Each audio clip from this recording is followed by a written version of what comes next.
മുന്നിലേക്കാണ്.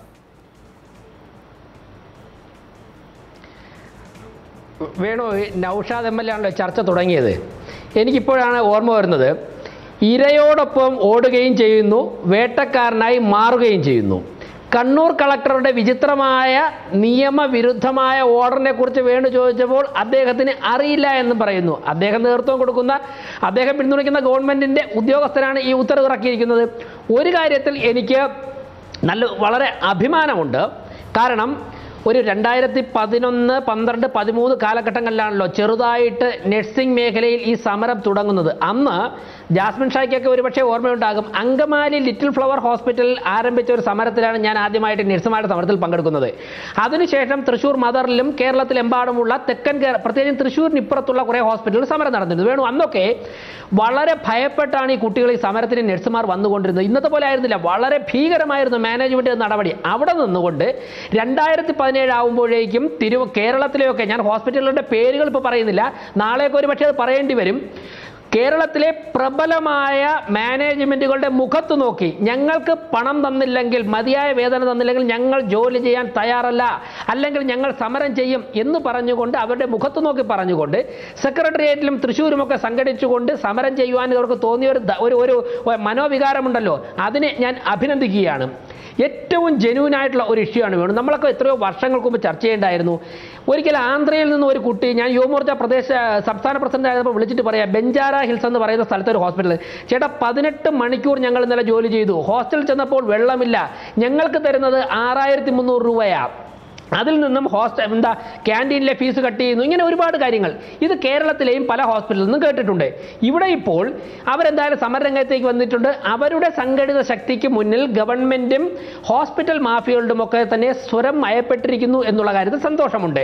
ഞാൻ വേറൊരു കാര്യം പറയാം, എന്ത് വിചിത്രമായ ഒരു നിലപാടായി ഗവൺമെൻറ് സ്വീകരിച്ചിരിക്കുന്നത്. ഗവൺമെൻറ്റിനെ അന്ധമായിട്ട് കുറ്റപ്പെടുത്തുകയാണെന്ന് നൗഷാദ് എം എൽ എ ഉൾപ്പെടെയുള്ളവർ ധരിക്കരുത്. കാരണം ഒരു കളക്ടർക്ക് ആക്ട് ചെയ്യണമെങ്കിൽ എഴുതപ്പെട്ട ഒരു നിയമമില്ലേ, 1 വർഷത്തിന് മുകളിലുള്ള എല്ലാ കുട്ടികളും നാളെ മുതൽ കാർഡിയോളജി, ഗൈനക്കോളജി, ICU യൂണിറ്റുകൾ പോയി ചെന്ന് നിങ്ങൾ കാർഡിയാക് ഓപ്പറേഷൻ സഹായിക്കൂ, നിങ്ങൾ പ്രസവം എടുക്കാൻ സഹായിക്കൂ, നിങ്ങൾ രോഗികളെ ചികിത്സിക്കുന്നു എന്ന് ഒരു ജില്ലാ കളക്ടർക്ക് ഏത് നിയമത്തിൻ്റെ അടിസ്ഥാനത്തിൽ പറയാൻ സാധിക്കും?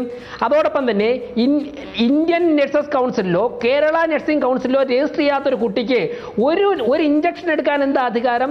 ഏത് നിയമമാണ് കൊടുക്കുക? അപ്പോൾ ഇവിടെ കുട്ടികളെ സപ്ലൈ ചെയ്യാമെന്ന് പറയുന്ന നഴ്സിംഗ് കോളേജുകൾ, ആശുപത്രി മാഫിയകൾ, കളക്ടറിലൂടെ സർക്കാർ, ഇവർ ചേർന്നിട്ടുള്ള ഒരു നെക്സസ് ഉണ്ട്, ഒരു മാഫിയ. അവരാണ് 180 രൂപ ഈ നഴ്സിംഗ് സ്റ്റുഡൻസിൻ്റെ ആത്മാഭിമാനത്തിന്, അവരുടെ മനുഷ്യശേഷിക്ക് 180 രൂപ എന്ന് പറയുന്ന ഒരു കാശെടുത്ത് കാണിച്ചിട്ട് നിങ്ങളോടൊപ്പമുള്ളവരുടെ സമരം പൊളിക്കാൻ വേണ്ടി ഒത്താശ ചെയ്യുന്നത്, അല്ലെങ്കിൽ അവരെ പ്രലോഭിപ്പിക്കുന്നത് ഈ ഗവൺമെൻറ്റാണ്, ഈ കളക്ടറാണ്. നൗഷാദ് എം എൽ എ മറുപടി പറയണം. അതിന് പകരം 1300 പേർ വരുന്നതിൽ ഒരു 100 150 ആശുപത്രി മാനേജ്മെൻറ്റുമാരാണല്ലോ ഭീകരന്മാർ. ഇവരെ ഉൾപ്പെടെയുള്ളവരെ വിളിച്ചിരുത്തിയിട്ട് സുപ്രീം കോടതി നിശ്ചയിച്ചുള്ള ശമ്പളം നിങ്ങൾ കൊടുക്കണം എന്ന് പറയുവാനുള്ള ഇച്ഛാശക്തി എന്തേ ഈ ഗവൺമെൻറ് പ്രകടിപ്പിക്കുന്നില്ല?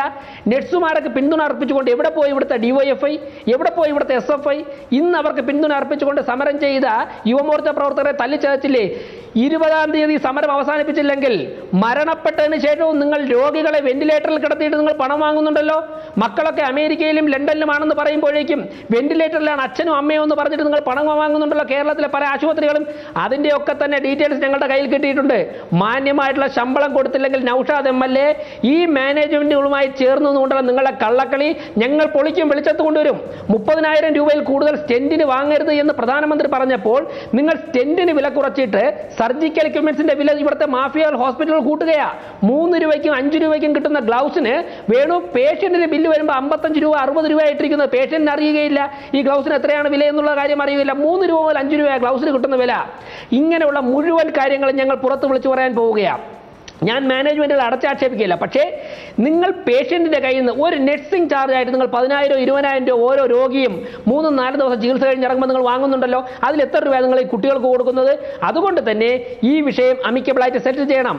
മാനേജ്മെൻറ്റുകളെ വിളിക്കണം, ഈ സമരം ചെയ്യുന്നവരെ വിളിക്കണം, ഗവൺമെൻറ് പ്രതിനിധി മുഖ്യമന്ത്രി തന്നെ ഇരിക്കണം. ഇരുന്നിട്ട് 20-ാം തീയതിക്ക് മുൻപ് ഈ സമരം സെറ്റിൽ ചെയ്തില്ല എന്നുണ്ടെങ്കിൽ ശക്തമായ പ്രക്ഷോഭവുമായി ഞങ്ങൾ പോകും. ഞാൻ സമ്മതിക്കുന്നു, മാനേജ്മെൻറ്റുകൾ, സ്വകാര്യ മാനേജ്മെൻറ്റ് കേരളത്തിലെ ആരോഗ്യ മേഖലയ്ക്ക് ഒരുപാട് സംഭാവന ചെയ്യുന്നുണ്ട്. അത് തകരണമെന്ന് ഞാൻ ആഗ്രഹിക്കുന്നില്ല. പക്ഷേ ഈ നഴ്സുമാരുടെ രക്തം വിയർപ്പാക്കി രോഗികളെ രക്ഷിക്കുമ്പോൾ അതിൽ നിന്നുണ്ടാകുന്ന ഒരു ലാഭത്തിൻ്റെ മാന്യമായ വിഹിതം കൊടുത്തില്ലെങ്കിൽ അവരുടെ പ്രാർത്ഥന ഈ മേഖലയ്ക്ക് ഉണ്ടാകില്ല. അതിനുവേണ്ടിയാണ് സമരം. ഞങ്ങൾ ഈ സമരം ചെയ്യുന്ന നഴ്സുമാരോടൊപ്പമാണ്. ശരി, ശ്രീ ജാസ്മിൻ ഷാ, ഒന്നാമതായി ഡോക്ടർ മുജീബ് റഹ്മാൻ പറഞ്ഞ കാര്യം, കണ്ണൂർ കളക്ടർ ഇങ്ങനെ ഒരു ഉത്തരവിടുമ്പോൾ അത് നിയമലംഘനമല്ല. കാരണം അന്യഥാ തന്നെ ഇങ്ങനെ ഒരു നഴ്സിംഗ് വിദ്യാർത്ഥി നഴ്സുമാർക്കൊപ്പം നിന്ന് രോഗീ പരിചരണം അവരുടെ വിദ്യാഭ്യാസത്തിൻ്റെ ഭാഗമായി ചെയ്യേണ്ടതാണ്. അതുമാത്രമേ ഈ ഉത്തരവിൽ പറയുന്നുള്ളൂ. അതുകൊണ്ട് ഒരു തരം നിയമലംഘനവും അതിലില്ല. ഇവരെ ക്രിമിനൽ കുറ്റത്തിലേക്ക് നിർബന്ധിതമായി പ്രേരിപ്പിക്കുകയല്ല ചെയ്തിരിക്കുന്നത് എന്ന് പറയുന്നു. അതിനുള്ള ആദ്യത്തെ മറുപടി. അതിനുള്ള മറുപടി വളരെ സിമ്പിളായിട്ട് പറയാം. നാളെ ഡോക്ടർമാർ സമരം തുടങ്ങിയാൽ പഠിച്ചുകൊണ്ടിരിക്കുന്ന ഡോക്ടർമാരെ വെച്ച് ഇവർ മരുന്നും ബാക്കിയുള്ളതും കൊടുക്കുമോ? ഇനി രണ്ടാമത്തെ ഒരു കാര്യം, മുജീബ് റഹ്മാൻ KPHയുടെ പ്രതിനിധിയാണെന്ന് മനസ്സിലായത്. അദ്ദേഹത്തോടൊരു കാര്യം പറയട്ടെ. 2013 ശമ്പള പരിഷ്കരണം വരുമ്പോൾ ഇവരൊരു കാര്യം പറഞ്ഞു. എന്താ? കേരളത്തിലെ നഴ്സുമാർക്ക് കൃത്യമായിട്ടുള്ള പരിശീലനം വേണം. അവർക്ക് യാതൊരു വിധത്തിലുള്ള ജോലിയും അറിയില്ല. അവർക്ക് കൃത്യമായ ട്രെയിനിങ് വേണം എന്ന് പറഞ്ഞ് ഞങ്ങൾ ശക്തമായിട്ട് എതിർത്താണ് അന്നത്തെ സമിതിയിൽ. ഇന്നും എതിർക്കുന്നു. ഇന്ന് കേരളത്തിന് മുഴുവൻ ട്രെയിനികൾ എന്ന് പറഞ്ഞുകൊണ്ട് കഴിഞ്ഞ ദിവസം CPH ഇവരുടെ സഹോദര സംഘടന ഒരു പത്രസമ്മേളനം നടത്തിയിട്ട് എന്താ പറഞ്ഞത്? നഴ്സുമാർക്ക് ഒരു കാനൽ പോലും ഇടാൻ അറിയില്ല, വിദ്യാർത്ഥികൾക്ക് ഒരു ഇഞ്ചക്ഷൻ കൊടുക്കാൻ പോലും അറിയില്ല എന്ന് ഇതേ KPHയുടെ പ്രതിനിധികൾ പത്രസമ്മേളനം വിളിച്ച് പറയുന്നു. ഇന്ന് അവർ പറയുന്നു കളക്ടറുടെ ഉത്തരവ് ന്യായമാണ്, കളക്ടർക്ക് വിദ്യാർത്ഥികൾക്ക് എല്ലാ പണിയും അറിയാം. അപ്പോൾ ഇനി അടുത്ത യോഗത്തിൽ ഒരു കാര്യമായിട്ട് വരില്ലല്ലോ, നഴ്സുമാർക്ക് ട്രെയിനിങ് വേണം എന്നുള്ള ആവശ്യമായിട്ട് വന്നാൽ അത് അംഗീകരിക്കാൻ ഞങ്ങൾ തയ്യാറാവില്ല. ഡോക്ടർ ഇപ്പോൾ പറഞ്ഞത് ഞങ്ങൾ അംഗീകരിക്കുന്നു, ഞങ്ങൾ 100% ഉൾക്കൊള്ളുന്നു. നാളെ ശമ്പളം കുറയ്ക്കാൻ വേണ്ടി ഇവിടെ ട്രെയിനുകൾ എന്ന് പറഞ്ഞിട്ട് 6500 രൂപ 6000 രൂപയാണ് ശമ്പളം കൊടുക്കുന്നത്. അതിൽ നിന്ന് ഈ പറഞ്ഞ അക്കോമഡേഷൻ, അതുകൂടാതെ ഫുഡ്, അത് കഴിഞ്ഞ് ലിസി ഹോസ്പിറ്റൽ പോലുള്ള ആശുപത്രികളിൽ നമ്മുടെ മൊബൈൽ ചാർജ് ചെയ്യുന്നതിന് പോലും 50 രൂപ ഈടാക്കുന്നു. അതുപോലെ തന്നെ മെഡിക്കൽ ട്രസ്റ്റ് ഹോസ്പിറ്റലിൽ 2500 രൂപയായിരുന്നു അവിടെ ഇതുവരെ ഉണ്ടായിരുന്ന ഹോസ്റ്റൽ ഫീസ്. ഇന്ന് നിങ്ങൾ എടുത്തു നോക്കണം, സർക്കാർ പ്രഖ്യാപിക്കാൻ പോകുന്ന സർക്കാരിനുമായിട്ട് ഒരു ധാരണ ഉണ്ടാകും മുമ്പ് ഇന്ന് അവിടുത്തെ ഹോസ്റ്റൽ ഫീസ് 4500 രൂപ ഇരട്ടിയായി വർദ്ധിപ്പിച്ചു. ഇതിനൊന്നും ഒരു നിലപാടുമില്ല. ഇവരെ സംബന്ധിച്ചിടത്തോളം ഇവർക്ക് ഓശാന പാടാൻ വേണ്ടി ചില കളക്ടർമാർ നിൽക്കുന്നു. ആ സംബന്ധിച്ചിടത്തോളം കളക്ടർക്ക് എത്ര രൂപ കിട്ടി എന്നുള്ളത് മാത്രമാണ് ഞാൻ പറയണത്. കാരണം ഇത് കൃത്യമായിട്ട് ഈ നഴ്സിംഗ് സമൂഹത്തെ വെല്ലുവിളിക്കുന്നതിന് തുല്യമാണ്. വിദ്യാർത്ഥികളോട് എങ്ങനെയാണ് ഇവർ ജോലി എടുപ്പിക്കുക? ഒരു അന്യ സംസ്ഥാനത്ത് നിന്ന് പഠിച്ചു വന്ന കുട്ടിക്ക് പോലും കേരളത്തിൽ ജോലി ചെയ്യണമെങ്കിൽ കേരള നഴ്സിംഗ് കൗൺസിൽ അംഗീകാരം വേണം. അല്ലെങ്കിൽ ഈ കേരളത്തിൽ ഒരു മാനേജ്മെന്റ് ഒരു ജോലിക്ക് എടുക്കില്ല. അപ്പോൾ ഇവിടെ പഠിച്ചുകൊണ്ടിരിക്കുന്ന സെക്കൻഡ് ഇയർ വിദ്യാർത്ഥികൾക്ക് അവർ പറയുന്നു എല്ലാ ജോലിയും എടുക്കാൻ അറിയാം. ഇവർ ആശുപത്രി കഴിഞ്ഞ ദിവസം ബെൻസിഗർ ആശുപത്രിയിൽ 11-ന് ഞങ്ങളെ സെക്രട്ടേറിയറ്റ് മാർച്ച് നടന്നപ്പോൾ അതിനെ നേരിടാൻ വേണ്ടി സമരം വരുന്നു എന്ന് പറഞ്ഞിട്ട് അവർ ഒരു സെക്കൻഡ് ഇയർ വിദ്യാർത്ഥിയെ കൊണ്ട് ഓക്സിജൻ സിലിണ്ടർ കണക്ട് ചെയ്യാൻ നോക്കിയല്ലോ. ഓക്സിജൻ സിലിണ്ടർ കണക്ട് ചെയ്യാൻ ആ കുട്ടിക്ക് അറിയില്ല, ആ പേഷ്യന്റ് മരിച്ചുപോയി.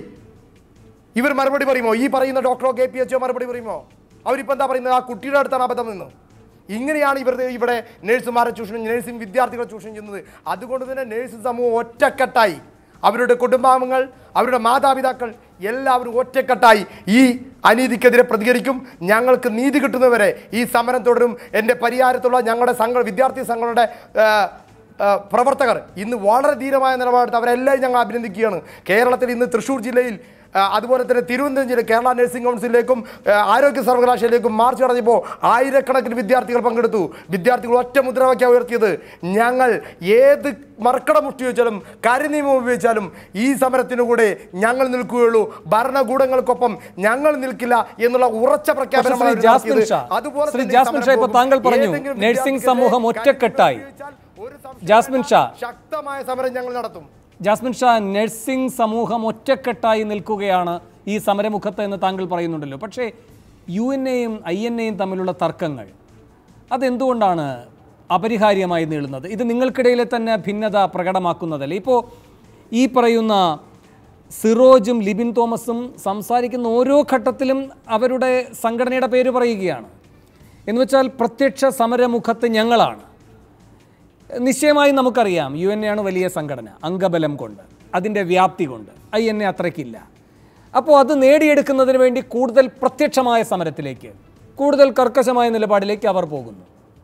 നിങ്ങൾ മറിച്ചൊരു നിലപാടെടുക്കുന്നു. ഇപ്പോൾ തന്നെ 2 തരത്തിലാണ് സമരം. ചിലർ നിരാഹാരത്തിൽ ഇരിക്കുന്നു, ചിലർ പ്രതീകാത്മക സമരത്തിൽ നിൽക്കുന്നു, ചിലർ പ്രത്യക്ഷമായി തന്നെ ആശുപത്രികളെ ബഹിഷ്കരിക്കുന്ന നിലപാടെടുക്കുന്നു, ചിലർ സഹകരിച്ചുകൊണ്ട് നിൽക്കുന്നു.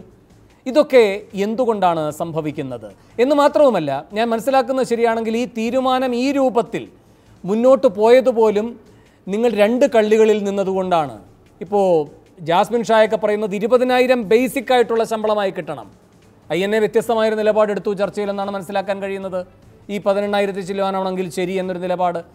ഇങ്ങനെ ഒരു അഴകുഴമ്പൻ സമീപനം മാറി മാറി എടുക്കുകയാണെങ്കിൽ പിന്നെ ഷാ എത്ര ശക്തിയോടെ നിങ്ങൾക്ക് പറയാൻ കഴിയും ഞങ്ങൾ ഐക്യത്തോടെ നിൽക്കുന്നു എന്ന്? അല്ല, ഞാൻ പറഞ്ഞേ, വ്യത്യസ്തമായിട്ടുള്ള ചില കാഴ്ചപ്പാടുകളുണ്ടാകാം, വ്യത്യസ്തമായിട്ടുള്ള അഭിപ്രായ ഭിന്നതകളുണ്ടാകും. പക്ഷേ ഈ കാര്യത്തിൽ ഞങ്ങൾ ഒരു ഘട്ടമാണ്. അവരുടെ സമരത്തെ അടിച്ചമർത്താൻ ശ്രമിച്ചപ്പോൾ ഞങ്ങൾ നോക്കിയൊന്നുമില്ലല്ലോ. അവരുടെ സമരത്തെ അടിച്ചമർത്താൻ നോക്കുമ്പോൾ ഞങ്ങൾ പ്രതികരിച്ചില്ലേ? അങ്ങനെ ഞങ്ങളെ സംബന്ധിച്ചിടത്തോളം, UN സംബന്ധിച്ചിടത്തോളം, നേരത്തെ താങ്കൾ പറഞ്ഞ പോലെ തന്നെ ഞങ്ങൾ പ്രബലമായൊരു സംഘടന, കേരളത്തിൽ 326 ആശുപത്രികളിൽ ഞങ്ങളുടെ യൂണിയൻ പ്രവർത്തിക്കുന്നുണ്ട്. ഇവിടെ ഞങ്ങൾ ഒരുമിച്ച് പണിമുടക്കിയാൽ കേരളത്തിൽ നടക്കാൻ പോകുന്നത് മുല്ലപ്പെരിയാർ ഡാം പൊട്ടിയാലുണ്ടാകുന്ന ദുരന്തത്തെക്കാൾ ഭീകരമായിരിക്കുമെന്നുള്ള കാഴ്ചപ്പാട് ഞങ്ങൾക്കുണ്ട്. അതുകൊണ്ടാണ് ഞങ്ങൾ ഈ 20-ാം തീയതി വരെ കാത്തിരിക്കാമെന്ന് പറഞ്ഞത്. 19-ാം തീയതി കേരളത്തിലെ ബഹുമാനപ്പെട്ട ഹൈക്കോടതി ചർച്ചയ്ക്ക് വിളിച്ചിട്ടുണ്ട്. ആ ചർച്ച വരെ കാത്തിരിക്കാം. ഇപ്പോൾ സിറോജ് പറഞ്ഞത് അവർ വിദ്യാർത്ഥി സംഘടനയോട് ഞങ്ങൾ പറഞ്ഞു, കണ്ണൂരിൽ നിങ്ങൾ ജോലിക്ക് പോകരുത്. സിറോജ് പറഞ്ഞതിലൊരു വ്യത്യാസവുമില്ല. അവിടെ സമരം നടത്തുന്ന മറ്റൊരു സംഘടനയാണ്. പക്ഷേ ഞങ്ങൾ അവരോട് പറഞ്ഞ് ആ സമരത്തിനെ പൊളിക്കാനല്ലല്ലോ ഞങ്ങൾ പറഞ്ഞത്. പക്ഷേ ജാസ്മിൻ ഷാ 20,000 അടിസ്ഥാന ശമ്പളമായി കിട്ടുക സുപ്രീം കോടതിയുടെ നിർദ്ദേശം നമ്മുടെ മുന്നിൽ നിൽക്കുകയാണ്. അതിന് ഒരു സമ്മർദ്ദ ശക്തിയായി നിങ്ങൾ നിൽക്കുക. നിങ്ങൾ നിയമവിരുദ്ധമായ കാര്യമല്ല ആവശ്യപ്പെടുന്നത്. രാജ്യത്തെ ഉന്നത നീതിപീഠം നൽകിയിരിക്കുന്ന ഗൈഡ് ലൈൻസിന്റെ അടിസ്ഥാനത്തിലുള്ള ഒരു നിർദ്ദേശമാണ് നിങ്ങൾ ആവശ്യപ്പെടുന്നത്. അതിൽ തന്നെ നിങ്ങൾ ഐക്യപ്പെടാതിരുന്നാൽ? ഇല്ലല്ലോ, ഞങ്ങൾ വളരെ കൃത്യമായിട്ടാണ്, ഞാനും ലിബിനുമാണ് ആ കമ്മിറ്റിയിലെ മെമ്പർമാർ. ഞങ്ങൾ രണ്ടുപേരും ഒരേ നിലപാടാണ് കമ്മിറ്റിയിൽ സ്വീകരിച്ചത്. ഞങ്ങൾ ഒരുമിച്ചാണ് ആ കമ്മിറ്റി ബഹിഷ്കരിച്ചത്. ഒരു തരത്തിലുള്ള അഭിപ്രായ വ്യത്യാസങ്ങൾ അവിടെ ഞങ്ങൾ കാണിച്ചിട്ടില്ല. ഞങ്ങൾ എടുത്തത് ഒരുമിച്ച് ആലോചിച്ച് തന്നെയാണ് അവിടെ ചർച്ചയിൽ പങ്കെടുത്തത്. അത് അദ്ദേഹത്തിനും അറിയാലോ. അങ്ങനെ ഒരു അഭിപ്രായ വ്യത്യാസം ഞങ്ങളുടെ ഭാഗത്തുനിന്ന് ഉണ്ടായിട്ടില്ല. 20,000 അടിസ്ഥാന ശമ്പളം എന്ന കാര്യത്തിൽ നിങ്ങൾ ഒരേപോലെ വാദിച്ചു. എവിടെ നടന്നു? ആ കമ്മിറ്റിയിൽ 5 മിനിറ്റാണ് നഴ്സിംഗ് വിഷയം ചർച്ച ചെയ്തത്. ഏകപക്ഷീയമായി പ്രഖ്യാപിക്കുകയായിരുന്നു. ഒരു ചർച്ചയും നടന്നിട്ടില്ല അവിടെ. നഴ്സിംഗ് വിഷയത്തിൽ ചർച്ച നടക്കാത്തതുകൊണ്ടല്ലോ ഞങ്ങൾ പ്രതിഷേധിച്ചത്. ശരി, ഞാൻ തിരികെ എത്താം. ശ്രീ നൌഷാദ്, ആദ്യം ശ്രീ VV രാജേഷ് ശക്തമായി ഉന്നയിച്ച വിമർശനം, അതായത് ഈ നഴ്സിംഗ് കോളേജുകൾ അവരുടെ നിക്ഷിപ്ത താല്പര്യം, സ്വകാര്യ ആശുപത്രികൾ അവരുടെ നിക്ഷിപ്ത താല്പര്യം, കളക്ടറിലൂടെ സർക്കാർ, 3 പേരും ചേർന്നൊരു സഖ്യമുണ്ടാവുകയാണ്. പരിയാരത്ത് മാത്രമാണ് പ്രതിരോധം, മറ്റിടങ്ങളിൽ അത് പൊളിഞ്ഞു. അപ്പോൾ ആ ഉത്തരവ് ഇപ്പോൾ ഉപകാരപ്രദമായിരിക്കുന്നത് സ്വകാര്യ ആശുപത്രികൾക്കാണ്. പല ആളുകൾ കൈകോർക്കുകയാണ് ഒരു സമരത്തെ പൊളിക്കുന്നതിന് വേണ്ടി. അപ്പോൾ ഇത്ര സംഘടിതമായി ഈ സമരത്തെ പൊളിച്ച് വിശാലാർത്ഥത്തിൽ താല്പര്യം പങ്കിടുന്നു സർക്കാരടക്കമുള്ള കക്ഷികളെങ്കിൽ നിങ്ങളിൽ നിന്ന് എന്ത് നീതി 20-ന് പ്രതീക്ഷിക്കണം? അല്ല, വേണോ, രാജേഷിന് അഭിപ്രായ പ്രകടനങ്ങൾ നടത്താനുള്ള സ്വാതന്ത്ര്യമുണ്ട്, സമരം ചെയ്യാനുള്ള അവകാശമൊക്കെ ഉണ്ട്. പക്ഷെ അദ്ദേഹം തന്നെ സൂചിപ്പിച്ചൊരു കാര്യമുണ്ടല്ലോ, ആന്ധ്രയിൽ 18 മണിക്കൂർ ജോലി ചെയ്യുന്ന നഴ്സുമാരുടെ ഒരു അവസ്ഥ പറഞ്ഞു. ഇവിടെ കേരളത്തിൽ മാത്രമുള്ളതല്ല ഈ നഴ്സുമാർ. ഇന്ത്യ ഒട്ടുക്ക് നഴ്സുമാരുണ്ട്. ബോംബെയിലും ഡൽഹിയിലും നഴ്സുമാർ അനുഭവിക്കുന്ന ദുരിതങ്ങൾ നമ്മൾ വായിച്ചുകൊണ്ടിരിക്കുക. അവിടെ പിന്നെ ഞങ്ങളെ സംഘടനയ്ക്കും എൻ്റെ പ്രസ്ഥാനത്തിനും വല്ല സ്വാധീനമുള്ള ആൾക്കാരല്ലല്ലോ. അവിടുത്തെ ഭരണാധികാരികളും അല്ലെങ്കിൽ ഇടപെടാൻ കഴിയുന്ന ശേഷിയുള്ള രാജേഷിൻ്റെ സംഘത്തിനും അവിടെ എന്ത് ഇടപെടലും നടത്തി, എന്ത് പ്രവർത്തനം നടത്തി? ഇവിടെ കേരളത്തിലേക്ക് വരുമ്പോൾ ഇപ്പോൾ ഈ സമരം നടത്തുന്നതും സമരങ്ങളോട് ആഭിമുഖ്യമുള്ള അനുഭാവപൂർവമായ നിലപാട് സ്വീകരിക്കുന്ന ഒരു ഗവൺമെൻറ്റാണ് ഇവിടെ ഉള്ളത്. അതുകൊണ്ടാണ് കഴിഞ്ഞ 5 വർഷക്കാലം ഈ തരത്തിലേക്ക് സമരത്തിലേക്ക് മറ്റും പോകാതിരുന്നത്.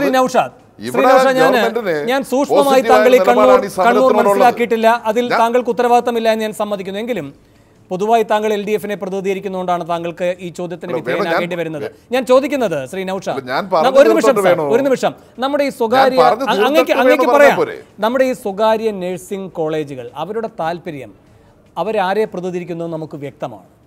സ്വകാര്യ ഈ ആശുപത്രികൾ അവരുടെ താല്പര്യവും നമുക്ക് വ്യക്തമാണ്. പക്ഷേ സർക്കാരിൻ്റെ താല്പര്യം പൊതു താല്പര്യമായിരിക്കണം. അവിടെയാണ് ഈ കളക്ടറുടെ ഇടപെടലിലൂടെ അവ്യക്തത വരുന്നത്. ഞാനൊരൊറ്റ കാര്യം കൂടി താരതമ്യത്തിന് പറയുകയാണ്. പാപ്പാത്തിച്ചോലയിൽ ഒരു നിശ്ചേതന കോൺക്രീറ്റ് രൂപം താഴേക്ക് വീണപ്പോൾ അതിനു വേണ്ടിയിട്ട് 144 പ്രഖ്യാപിച്ചപ്പോൾ മുഖ്യമന്ത്രിക്ക് ഹാലിളകി. മുഖ്യമന്ത്രി പറഞ്ഞു അത് എന്നോട് ആലോചിക്കണമായിരുന്നു, അല്ലെങ്കിൽ ആഭ്യന്തര വകുപ്പിൻ്റെ ചുമതലക്കാരോട് ആലോചിക്കണമായിരുന്നു. ഏകപക്ഷീയമായി അങ്ങനെ ഒരു നടപടി പാടില്ലായിരുന്നുവെന്ന് കളക്ടർക്ക് ശാസന പോയി. അപ്പോൾ കണ്ണൂരിൻ്റെ കാര്യത്തിൽ ഇതുവരെ ഈ മഹാനുഭാവൻ പ്രതികരിക്കാതിരിക്കുന്നുവെങ്കിൽ അത് അദ്ദേഹത്തിൻ്റെ മൗനം സമ്മതം. അതാണ് കളക്ടർ നടപ്പിലാക്കിയിരിക്കുന്നത്. ഈ മുഖ്യമന്ത്രിയിൽ നിന്നാണ് 20-ന് നീതി പ്രതീക്ഷിക്കേണ്ടത്? ശ്രീ നൗഷാദ്.